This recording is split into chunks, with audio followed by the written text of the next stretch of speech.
All right. So one of the most important things for overall general health is going to be sleep.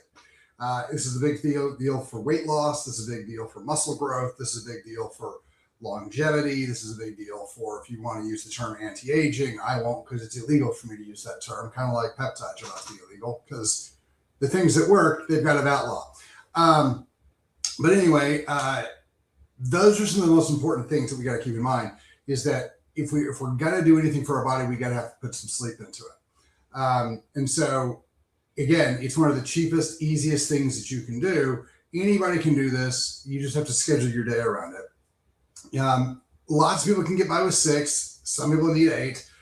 And the research on it is really murky.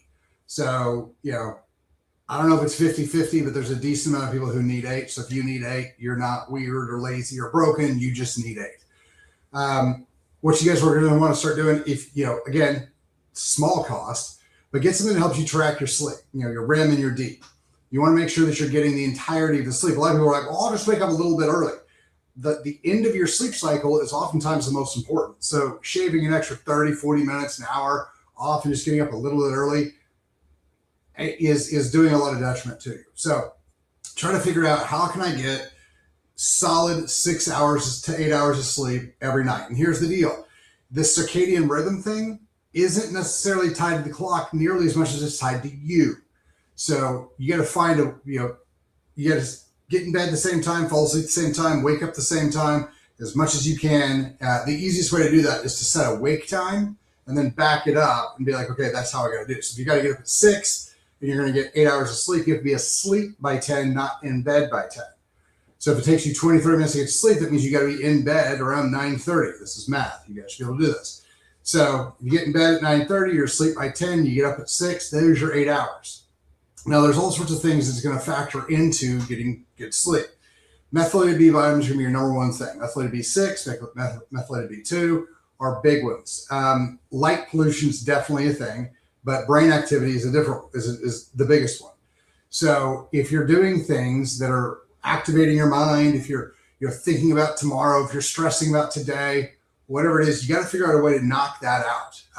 The easiest way I found is with the meditation thing I walk people through, and a pencil and a piece of paper or pen's fine. And you sit and you relax and somebody goes, oh my gosh, I got to call Ted tomorrow. Write it down. And then just allow yourself that once it's written down, you're done with it. You can move on.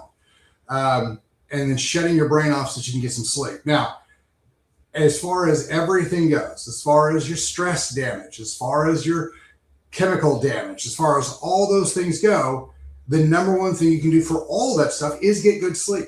It's also, again, like I said, the cheapest thing you can do.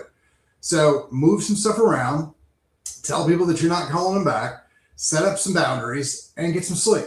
Like this is, it's so hard. You just got to decide you're going to do it. So that's going to be the biggest thing. Now, again, some of the light stuff is 100% a deal. So, get the lights off, darken the room, get how it needs to be for you comfort wise, as far as cold and hot, that sort of thing. But that's going to be a big, big deal. Now, if you're going to start spending some money on it, go ahead and spend some money on the bed because you're going to be spending a lot of time in there. The best way I found to do that is everybody really needs a little bit something different. Go get all the beds. They've all got all the nice beds have got, 120-day money back guarantees. Just get it in writing. Make sure there's no gotcha stuff in it and take it home and sleep on it for 45 days and see how you like it. Then go get the next one. If you're like, oh, I really like this one, great. Sleep on all of them. Try them all out. Tempur-Pedic, blue, Serva, purple, sleep number, all of them. Try them all out. Figure out which ones would work best for you. Now, here's the catch of this. You and your partner might need 2 different beds. My wife and I have 2 different beds. 2 twins make a king. Works out just fine. Plus, 2 different beds, if you have that up and down thing, works out really well. We also have a Sleep 8 system, which I really, really like. It'll heat your bed. It'll cool your bed. It'll track your temperature. And if you start getting hot and you sleep better at a specific temperature, it'll cool you off. Or if it's really cold in the room, it can warm you up. That's what tracks the REM and the deep and all that type of stuff, heart rate variability. I really like it. It's an expensive system for most people, but if you're going to spend some money on your health, this is one of those things that I would lean into because when you start looking at what healthcare is, you start looking at what are the things that really affect your health. Sleep's one of the number one things. So if you haven't had somebody walk you through your sleep, you definitely need it. Like these are the things that when you start working with somebody on your health, if they're not going through your sleep in detail, not just you should sleep 8 hours and then moving on. If they're not going through in detail, how's your REM? How's your deep? How are things going? You need to find somebody who's going to do that with you, because getting sleep is hypercritical to all types of health. So you guys got to make sure you're getting that in. The other thing is that, are you breathing while you're asleep? Some of the sleep studies aren't real hard to do. And if you come back and like, oh, yep, you've got some sleep apnea. All right, we need to do an emergency fix, which is normally like a CPAP, or sometimes dental devices will work. And then we got to figure out why you're having it. Most of the time it's inflammation and visceral fat. So we pull the visceral fat off the body and sleep apnea gets significantly better. My sleep apnea was so bad that it was giving me epilepsy. And so now that I've fixed the visceral fat issue and I've fixed some of the sleep issues, my apnea is significantly reduced. I don't snore anymore. And so everything's kind of nice on that one. So if that's a thing, you guys need to really look at that, because that is one of the number one things that causes arterial plaquing, heart attacks, and strokes. Again, it's not the cholesterol. It's the damage to the cholesterol. So, if you got sleep apnea, you got to do something about that right now, because it's only going to get worse and the damage is cumulative. So the longer you've got it, the more damage you're going to have done to you. But those are some of the things that are super duper important. Now, if you're waking up between 2 and 4 in the morning, typically that's a liver issue. And so, there's a whole bunch of liver clearance things that you can do. Coffee enemas are always my favorite, because again, they're the cheapest and the most powerful. TUDCA, if you can get a good source, is really great. Again, methylated B6, methylated B2 are fantastic. Change in diet is oftentimes very beneficial. So those are some of the things that will keep things moving in the right direction.